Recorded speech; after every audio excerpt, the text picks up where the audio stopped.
Everyone is saying that there's going to be a massive tornado outbreak next weekend, which is April 27th and 28th, and people are sharing a lot of scary looking images from the National Weather Service Storm Prediction Center, and are using some misinformation and false info to try and say that there's going to be this massive storm. Now, some of these may come out that, hey, they issued a day 7 warning. They rarely ever do this. It's going to go to moderate. It's going to go to high. And this stemmed from an early GFS model run, which is about a week out. Mind you, models are not 100% accurate.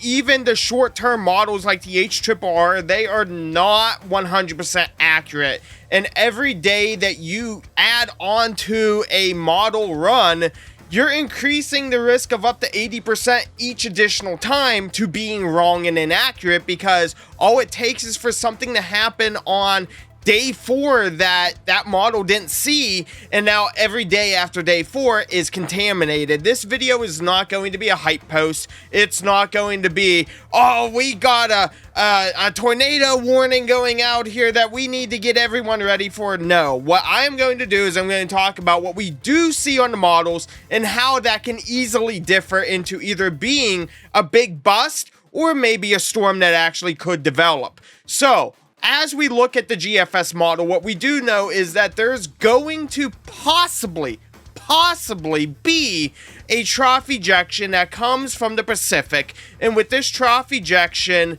you could possibly see the risk for severe weather.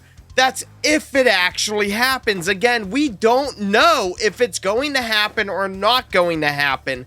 Now, some of these models have suggested that dew points could be up to 70 degrees and that we could have CAPE values over and up to possibly 4,000 joules per kilogram.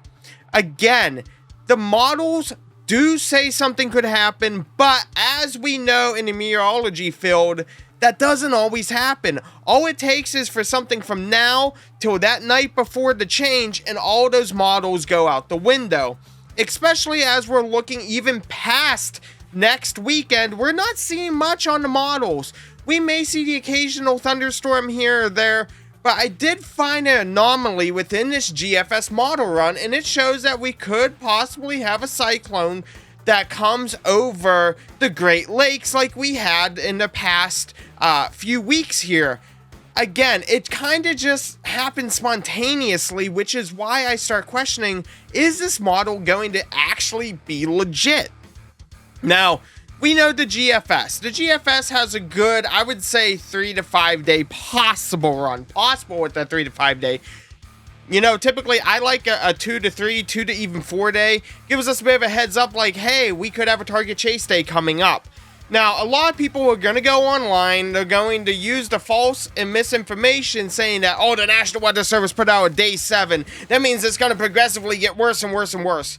Let me tell you something. If the National Weather Service, the Storm Prediction Center out in Norman, Oklahoma, if they were to sit there and say, oh, the GFS says that we may have something, boom, immediately issues an enhanced risk 3 days out, just for example, then they would be deemed very inaccurate.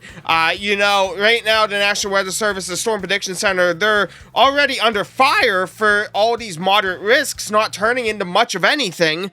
Yeah, I think we're up to either 3 or 4 for moderate risks for 2024, which is pretty much unheard of. They're already under fire for that. They've had radar outages. They've had data outages on the whole NWS and NOAA side. That alone is causing some public mistrust to happen. And right now, with this GFS model run, people are going to be out there. They're going to be sharing it. They're going to be saying, oh, there's going to be massive tornadoes. You know, and I hate comparing tornadoes. In the past, I used to do that, but I've steered away from doing that. But people will start to use city names that have been devastated by tornadoes. El Reno, Joplin, Tuscaloosa, Moore, Rolling Fork.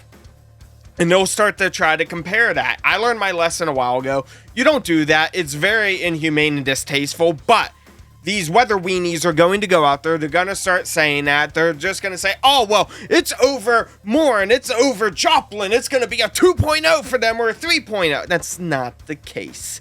Please, please, please get your information from a very trusted and accurate source. Someone that actually updates as these storms are to progress. You know, when hurricane season happens, I will go out there and I will give everyone every model run and say, hey, here is what we're dealing with. Now, some people may view that as bad on my part, or they'll say it's hype, it's fear-mongering, and that's not exactly the case. What I am doing is I want to give people the most informed information as possible. And so what I do is I say, hey, here, let's review these models together, and I always do disclaimers.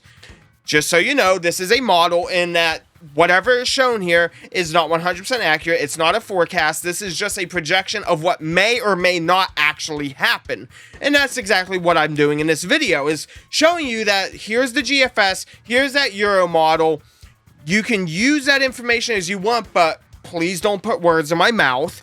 Please don't try to twist those words and try to say, oh, well, Austin Ayers is saying we're going to have this massive tornado outbreak. That's not what I'm saying. What I am saying is that there are people, weather weenies, who decide to take some little bits of information, piece it together, and try to share it into a massive post to try to basically, their farming engagement is what they're doing. See, what I like to do is I will always say, hey, here's what people are talking about, and I share that. And you may notice in some groups, people are immediately defensive. They're like, he's a fear-mongering, it's hype.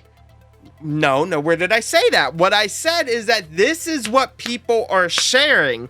There is a big key difference between this is what people are sharing and this is what I'm projecting. Two different lines of the spectrum here. I will say, hey, here's what people are sharing. I'm going to do a video on it to correct this information, this misinformation, but then people don't take it that way.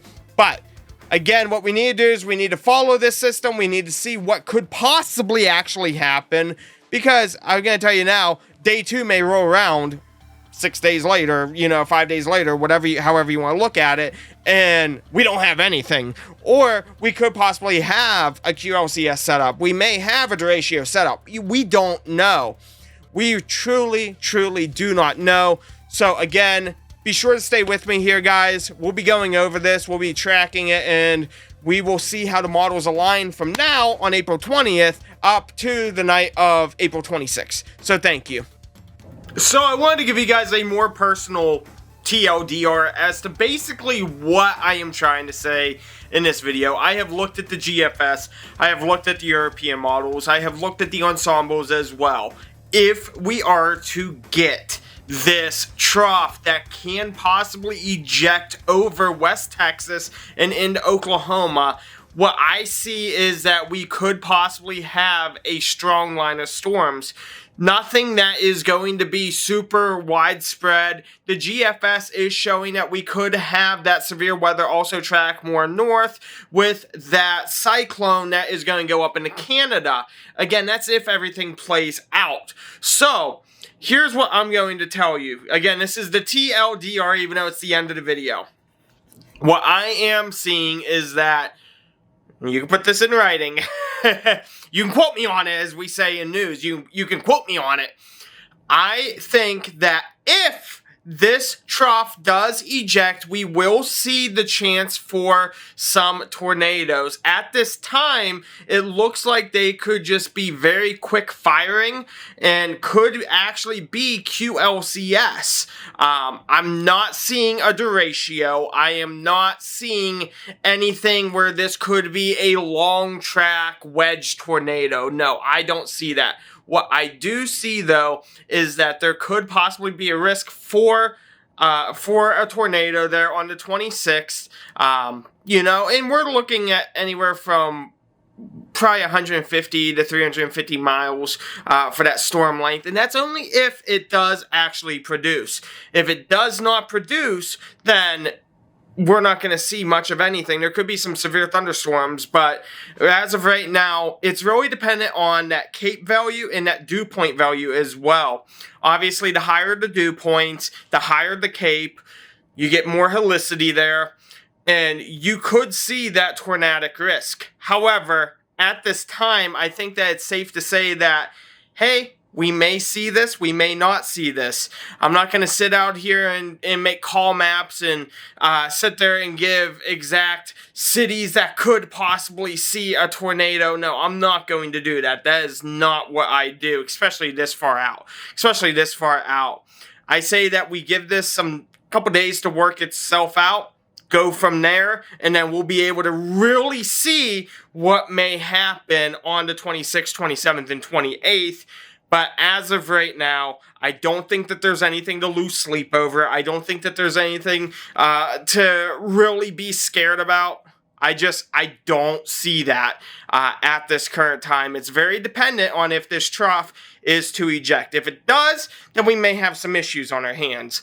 But if it doesn't, like it has done continuously many times before, where it doesn't eject, it runs up into a ridge and it hits a dry line, and then we don't have to worry about this threat. That's the best thing possible. But as of right now, I think that we just play it by ear. We see how this goes, and there'll be a follow-up video with more information the closer we get to next weekend.